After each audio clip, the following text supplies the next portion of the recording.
Bom dia, boa tarde ou boa noite.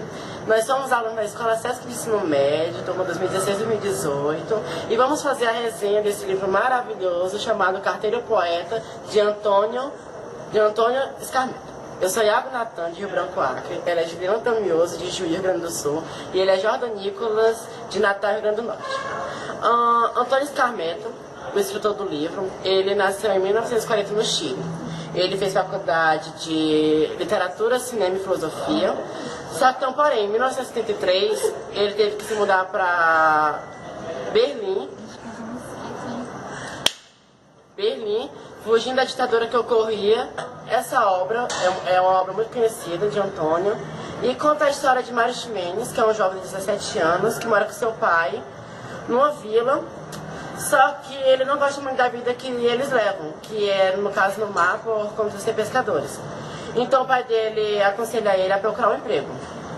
Mário, ele se candidata a uma vaga de carteiro, só que essa vaga é diferencial. Ele só entrega a carta para uma pessoa, que é um poeta, e ele se chama Pablo Neruda.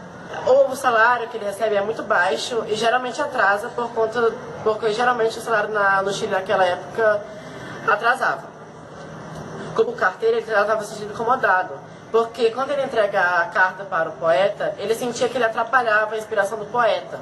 E o poeta, toda vez que recebia as cartas, ele apenas abria a porta, pegava as cartas, pegava a gorjeta e fechava. Não dava muita atenção para o carteiro. E o carteiro estava se sentindo muito incomodado porque ele queria ter uma relação boa com o poeta.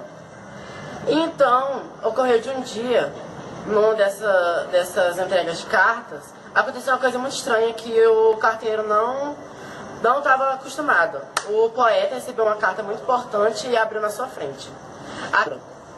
E o carteiro, ele achou uma ótima oportunidade de começar uma conversa, ou até mesmo uma amizade, com o poeta, que até então nunca deu muita atenção a ele. Aí nessa noite, Mário vai a uma estalagem, que é tipo um barzinho, restaurante. E aí lá, ele tá lá sentado, né, bebendo, curtindo a vida, e ele vê uma menina jogando totó. Aí ele olha e ele se apaixona por aquela menina, sabe? E aí ele vai lá falar com ela. Aí ele descobre que o nome dela é Beatriz Gonzalez. E ele gostou muito dela, só que ela meio que ignora ele. Aí o Mário, ele vai no outro dia, na casa do Pablo, pra entregar as cartas. E aí ele diz pro Pablo: eu tô muito apaixonado por uma menina do bar chamada Beatriz. E o Pablo, ele já disse: não é legal, isso aí não, viu?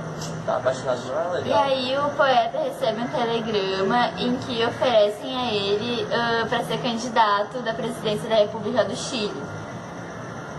E aí então, juntando a paixão de Pablo pela Beatriz e esse telegrama, eles vão até a estalagem para conversar sobre isso. Depois, passaram alguns dias, aí depois, conforme ele foi indo na estalagem, ele foi falando com Beatriz. E aí ele foi encantando ela com suas metáforas. Uma das metáforas dele foi dizer que o sorriso dela voa mais alto que uma borboleta. Lindo, né? Olha o sorriso. E aí a mãe de Beatriz começa a ficar incomodada ao ver a filha apaixonada loucamente desse jeito por ele e começa a acusar e começa a querer proibir os ex de se falarem. Aí ele começa a proibir os ex de se falarem, e aí ela começa a falar que Mário fica plagiando as metáforas de Pablo Neruda, e aí eles ficam falando sobre isso. E aí a mãe vai falar pessoalmente com o poeta, e aí ela vai lá e fala com ele, explica a história, Só que o Mário, durante a conversa entre os dois, ele tá escondido atrás de uma cortina e ouve toda a conversa. Da solinha. Só que aí a gente começa a perceber em algumas partes do livro, a chegada da crise no Chile. porque os alimentos começam a se tornar escassos. E aí ela começa a ter muita dificuldade, né, em conseguir comprar os alimentos para fazer as comidas típicas dessa cultura, até inclusive uma sopa. Qual era o nome da sopa? Que tipo, enfim, e a carne ela teve que começar a trocar por verdura, e aí ela deu a desculpa lá de que a proteína tinha lá, só que em formas diferentes, numa reunião. E aí começaram as greves contra a Allende, que é do Partido Socialista. Então, com essas greves, o Allende acaba perdendo o poder. E aí que inicia o processo de ditadura no Chile. E então, começam os confrontos nas ruas da cidade do Chile, que é os policiais atirando nas pessoas que estão fazendo greve, pessoas socialistas, pessoas comunistas. Um filme que aparece também, isso é um filme chamado Machuca. Você consegue ver lá, dos dois lados, de um menino rico e de um menino pobre, como é que fica essa relação. E os dois acabam sendo amigos, mas no final torna uma coisa horrível. E aí... E o livro que você saberá. Então, nesse livro ocorre... está mostrando a ditadura do Chile. E você consegue ver, sabe, a ditadura lá ocorrendo, tipo, o confronto dos policiais. E a ditadura do Chile foi realmente isso. Nas ruas faltaram coisas, começou a alagar lá as ruas do Chile. Então foi uma das, olha, assim, na minha opinião e na opinião de vários professores, foi uma das maiores ditaduras da América Latina. Muitas pessoas morreram. Não foram só as pessoas que eram socialistas que foram torturadas e mortas. Também os nativos indígenas que já viviam lá no Chile foram torturados brutalmente mesmo. E também mostra fragilidade, a violação dos direitos humanos quando eles fazem uma coisa dessa. A falta de respeito com a moral dos diversos grupos sociais que existiam, a falta de respeito com a cultura, com a opinião do outro, sabe?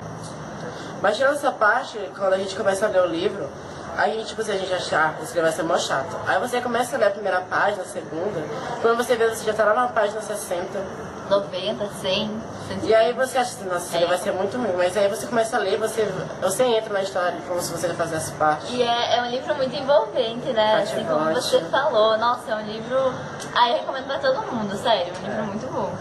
No começo, eu vou ser sincero, eu achava que ia ser uma porcaria.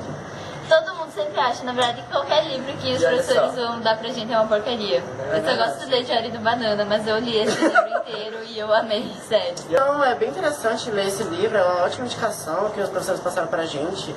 E foi muito bom eles terem escolhido esse trabalho de fazer uma resenha desse livro. E é bom tipo, se mostrar para os jovens que um livro, um clássico também, assim, ele também é construído, né? Não é bom ler o best-seller, mas tipo, você tem que ler vários livros para você ver várias visões, entendeu? Bom, então é isso. Agora bora pra festinha. Então é isso, gente. Beijo, Então é isso. Catarina. Leiam, curte a nossa página, comenta, compartilha, curte. Dá aquele like. Dá aquele likezinho, mano. Então, Até tchau. porque... Alguém cortou a unha aqui, né, gente? Beijo. Beijo. Peraí. Obrigada. Peraí, cadê a câmera? Encerra, vai.